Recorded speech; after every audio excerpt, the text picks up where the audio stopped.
Hello everyone. Sociology study platform में आप सभी लोगों का हार्दिक स्वागत है। और ये आज का हमारा लेक्चर है यूपी पीजीटी का। विषय है आपका समाजशास्त्र, जो कि आप थंबनेल में देख चुके हैं, सारी डिटेल दी हुई है। हल प्रश्न पत्र हम 2016 का लेकर के आए हैं और इसके पहले वाले लेक्चर ऑलरेडी डिस्कस हो चुके हैं। आपकी प्रश्न पत्र हमने हल कराए हैं 2000 से लेकर के आपके 2013 तक। ठीक है, आपकी प्लेलिस्ट में जा कर के आप सारे लेक्चर को क्रम बाई क्रम देख सकते हैं। और यह आज का सेशन का लेक्चर हमारा फर्स्ट लेक्चर है और इस प्रश्न पत्र के आपके 5 लेक्चर आएंगे। ठीक है, प्रत्येक प्रश्न पत्र लेक्चर में आपकी 25 MCQ रहेंगे। तो चलिए स्टार्ट करते हैं आज के लेक्चर का फर्स्ट MCQ स्क्रीन पर आपके सामने। और मित्रों, लेक्चर स्टार्ट करने से पहले अगर आप चैनल पर नए हैं तो चैनल को लाइक, सब्सक्राइब और बेल आइकन ज़रूर प्रेस करें और अपने मित्रों को ज़रूर शेयर करें। तो चलिए आज के लेक्चर का फर्स्ट MCQ आपके सामने स्क्रीन पर जैसा कि आप देख रहे होंगे। पूछ रहा है, किसने कहा है कि पूंजी स्वयं में बुराई नहीं है, बुराई तो उसका दुरुपयोग करने में है। और पूंजी की किसी न किसी रूप में आवश्यकता हमेशा रहेगी। ये किसने कहा था? आपका ए है कार्ल मार्क्स, बी टी वेवलेन, सी महात्मा गांधी और डी उपयुक्त में से कोई नहीं। प्रश्न नंबर 1 स्क्रीन पर प्रश्न है आपके सामने और इसका आंसर आपको कमेंट बॉक्स में राइट आंसर बताना है। ये 2016 का पहला का लेक्चर का पहला MCQ स्क्रीन पर है आपके सामने और इसका राइट आंसर हो जाएगा सी। बिल्कुल राइट आंसर बताया आपने, महात्मा गांधी। इन्होंने कहा था कि पूंजी स्वयं में कोई बुराई नहीं है, लेकिन बुराई उसका दुरुपयोग करने में है। यानी कि आपके पास संपत्ति है तो कोई बुराई नहीं है, लेकिन उसका दुरुपयोग करेंगे आप संपत्ति का, कोई भी चीज़ हो आप बुराई की तरफ बढ़ेंगे तो वो गलत चीज़ हो जाती। और नेक्स्ट प्रश्न आपके सामने स्क्रीन पर 2 पूछ रहा है, बॉटमर के अनुसार निम्नलिखित कारकों में से कौन सा कारक सामाजिक परिवर्तन के लिए उत्तरदायी है? ए पाश्चात्य विज्ञान एवं प्रौद्योगिकी, बी सामाजिक नियोजन, सी उपयुक्त दोनों ए और बी, और डी आपका उपयुक्त में से कोई नहीं। प्रश्न नंबर 2 का राइट आंसर बताएं क्या है?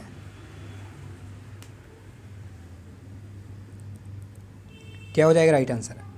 और इसका राइट आंसर हो जाएगा प्रश्न नंबर 2 का आपका बिल्कुल राइट आंसर दिया आपने, सी। आपका ए और बी दोनों करेक्ट आंसर हैं। ठीक है, बॉटमर ने कहा था कि अनुसार सामाजिक परिवर्तन के लिए उत्तरदायी माना था पाश्चात्य विज्ञान और प्रौद्योगिकी को और सामाजिक नियोजन को।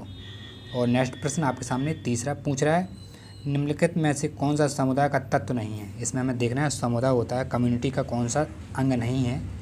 ए भूभाग, बी हम की भावना, सी सांस्कृतिक वैविध्य और डी आत्मनिर्भरता। तो इसका आंसर आप सभी लोगों को पता है, राइट आंसर हो जाएगा आपका सी। ये सांस्कृतिक वैविध्य ये नहीं है, आपकी भूभाग भी है, उस हम की भावना पाई जाती है समुदाय में, और आत्मनिर्भरता एक दूसरे के ऊपर वो भी देखने को मिलती है। नेक्स्ट प्रश्न आपके सामने 4 पूछ रहा है, कौन प्राथमिक संबंधी नहीं है? इसमें देखना है कौन सा है जो प्राथमिक संबंधी नहीं है, माता, पिता, चाचा कि भाई। तो इसका राइट आंसर हो जाएगा आपका सी, चाचा नहीं है। ये माता, पिता और भाई आपके प्राथमिक संबंधी होते हैं, चाचा द्वितीयक संबंधी में आता है। ठीक है, नेक्स्ट प्रश्न आपके सामने 5 पूछा है, शोध बसन अपराध की अवधारणा किसने प्रस्तुत की थी? ये सभी लोग जानते हैं इसका आंसर। ए सी लोम्ब्रोसो, बी EH सदरलैंड, और जी जेम्स शॉर्ट, और डी आपका HM गोडार्ड। क्या है राइट आंसर? प्रश्न नंबर 5 स्क्रीन पर आपके सामने प्रश्न है जो कि आप देख रहे हैं और इसका आपको राइट आंसर कमेंट बॉक्स में बताना है। इसका राइट आंसर है, बिल्कुल राइट आंसर दिया आपने, बी सदरलैंड की पुस्तक है ये। इन्होंने कहा था शोध बसन अपराध की अवधारणा दी थी और इनकी पुस्तक भी है प्रिंसिपल ऑफ क्रिमिनोलॉजी में इसमें वर्णन किया था इस अवधारणा का। नेक्स्ट प्रश्न आपके सामने 6 पूछ रहा है, अधिकारी तंत्र से किस मूल्य का ह्रास होता है? ए आगुनिक मूल्य का, बी सामाजिक मूल्य का, सी आपका राजनीतिक मूल्यों का, और डी है परंपरागत मूल्यों का।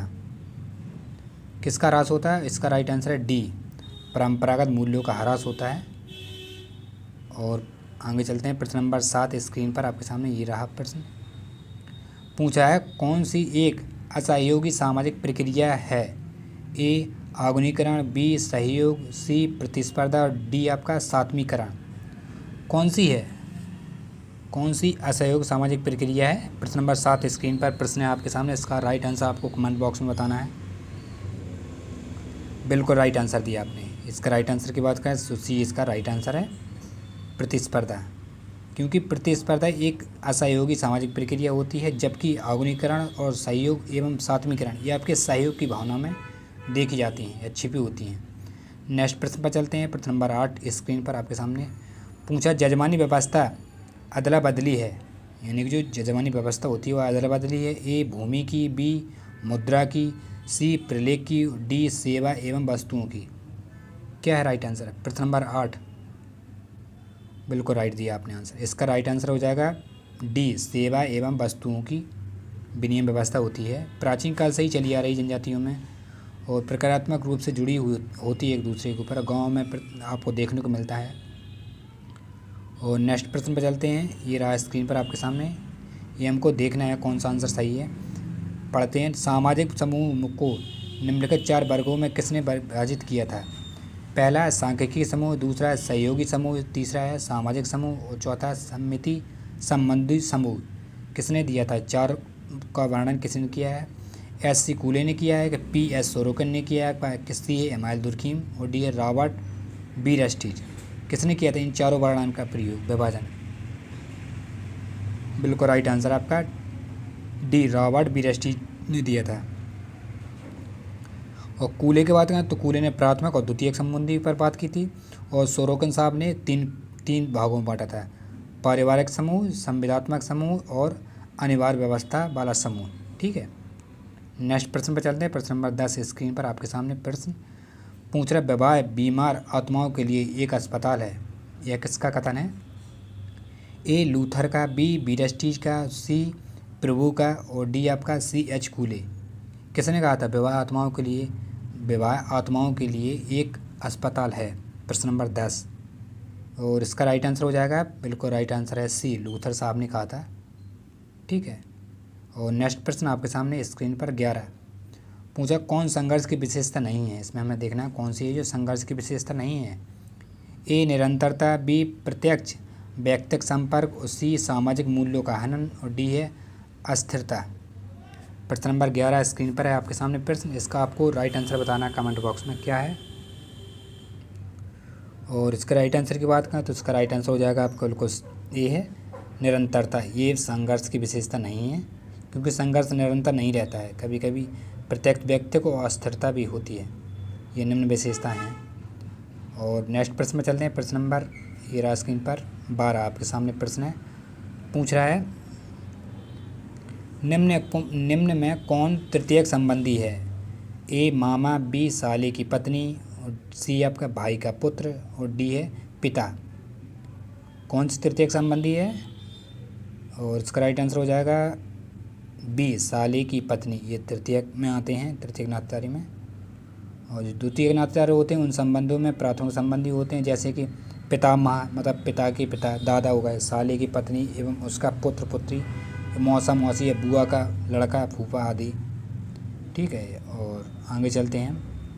प्रश्न नंबर 13 स्क्रीन पर प्रश्न आपके सामने पूछ रहा है 2011 की जनगणना के अनुसार आधार पर वह कौन सा राज्य जहां जनसंख्या कम हुई थी, कम देखी गई है? ए अरुणाचल प्रदेश, बी नागालैंड, सी आपका हिमालय और डी है आपका गोवा। हिमाचल प्रदेश है और गोवा।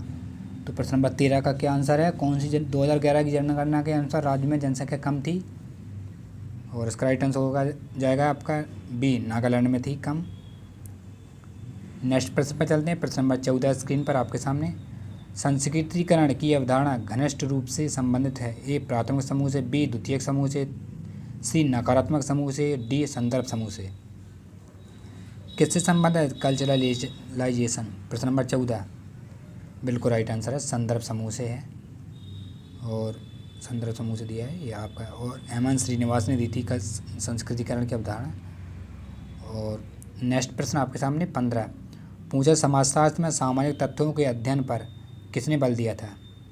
ए Auguste Comte, B Max Weber, C Karl Marx, D Emile Durkheim. प्रश्न नंबर 15 का राइट आंसर बताएं क्या है? समाजशास्त्र की सामाजिक तत्वों के अध्ययन पर किसने बल दिया था? किसने दिया था? इसका राइट आंसर हो जाएगा डी इमाइल दुर्खीम साहब ने दिया था। ठीक है, और इनकी पुस्तक भी है सामाजिक तत्व यानी कि सोशल फैक्ट की अवधारणा में सर्वप्रथम रूरल ऑफ सोशोलॉजी मेथड में दुर्खीम ने भी दिया था। इसके अनुसार सोशल फैक्ट वस्तुनिष्ठ वास्तविकता है। नेक्स्ट प्रश्न आपके सामने प्रश्न नंबर 16 पूछ रहा है वेस्टरमार्क के अनुसार परिवार का प्रारंभिक रूप क्या था? ए मातृसत्तात्मक, बी पितृवंशीय, सी मातृवंशीय, डी पितृसत्तात्मक। कौन सा रूप देखने को मिलता था? बिल्कुल राइट आंसर आपका डी पितृसत्तात्मक भी था उस समय का रूप और आज भी विद्यमान है हमारे भारत में। नेक्स्ट प्रश्न आपके सामने 17 पूछ रहा है द लाइफ डिवीज़न पुस्तक के लेखक का नाम बताइए। कौन है लाइफ डिवीज़न की पुस्तक के लेखक? महात्मा गांधी हैं, जी.एस. गुरी हैं, सी अरविंद हैं और डी आर.के. मुखर्जी।